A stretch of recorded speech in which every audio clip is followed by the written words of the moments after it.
Dragonsong by Anne McCaffrey, Chapter 2, Part 2. "So there you are," Sally flounced into the room, her face reddened, her breath rough. She'd obviously run up the steep stairs. "Told Mavi you'd be here." Sally grabbed the little pipe from Manali's fingers. "And tuning, too." "Oh, Sally, it's an old tune," Manali said mendaciously and grabbed her pipe back. Sally's jaw worked with anger. "Old my foot. I know your ways, girl, and you're dodging your work. You get back down to the kitchen. You're needed now." "I'm not dodging work. I taught this morning during threadfall, and I had to go with the cruise." "Your crew's been in this past half day or more, and you're still in smelly sandy clothes mucking up the room I have to sleep in. You get below, or I'll tell Giannis you've been tuning." "Ha! You wouldn't know a tune if you had your nose rubbed in it." But Manali shedded her work clothes as fast as she could. Sally was just as likely to slip the word to Mavi. Her sister was as wary of Giannis as Manali.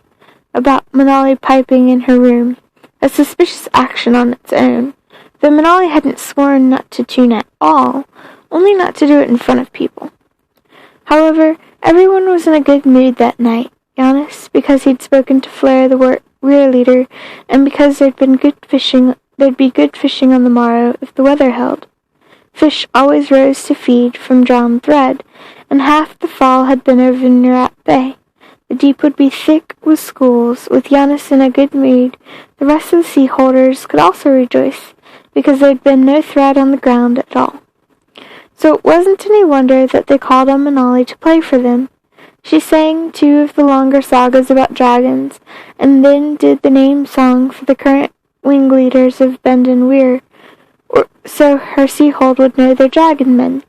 She'd wondered if there'd been a recent hatching that Half-Circle mightn't have heard about, being so isolated, but she was certain that Flair would have told Giannis if that were so. But would Giannis have told Manali? She wasn't sure. She wasn't the harper to be told such things as courtesy. The sea-holders wanted more singing, but her throat was tired, so she played them a song they could sing, bellowing out the words in voices roughened by the wind and salt. She saw her father scowling at her, though he was singing along with the rest of them, and she wondered if he didn't want her, a mere girl, to play men's songs. It galled her, because she'd played them often enough when Pederin was alive. She sighed at this injustice, then wondered what Flair would have said if he'd known that Half-Circle Seahold was depending on a mere girl for their harpering. She'd heard everyone say that Flair was a fair man, a far-seeing man, and a fine dragon rider. There were even songs about him and his weir woman, Lessa. So she sang them in honor of the weir leader's visit, and her father's expression lightened, and she sang until her throat was so tight that not a squeak would come out. She wished that someone else could play to give her rest, but as she scanned the faces of the holders, there wasn't any of them who could beat a drum properly, much less finger a guitar or pipe. That was why the next day it seemed only logical for her to start one of the children learning the drum rolls. Plenty of songs could be sung to just drum beat, and one of Surreal's 2 children, still in teaching, was sensitive enough to learn to pipe. Someone, Sala perhaps, Manali thought bitterly, informed Mavi of Manali's activity. "You were told no tuning." "Teaching someone drum beats is not tuning." "Teaching anyone to play is harper business, not yours, my girl. Your good fortune, sea holder is out in the deep, or you'd have a belt across your shoulders, so you would. No more nonsense." "But it's not nonsense, Mavi. Last night another drummer or piper would have—" Her mother raised her hand in warning, and Manali shut her lips. "No tuning, Manali." And that was that. "Now, girl, see to the clothes before the fleet gets back." That job took Manali inexorably to the harper's room, swept clean of everything that had been personal to Pederin. She was also reminded of the sealed message on the record room mantel.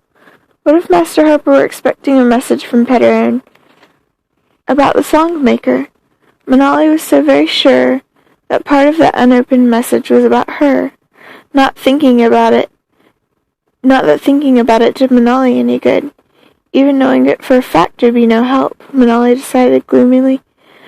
But that didn't stop her from going past Giannis's record room and peering in at the tempting package on the mantel. She sighed, turning from the room. By now, the master harper would have heard of Peterin's death and be sending a new harper.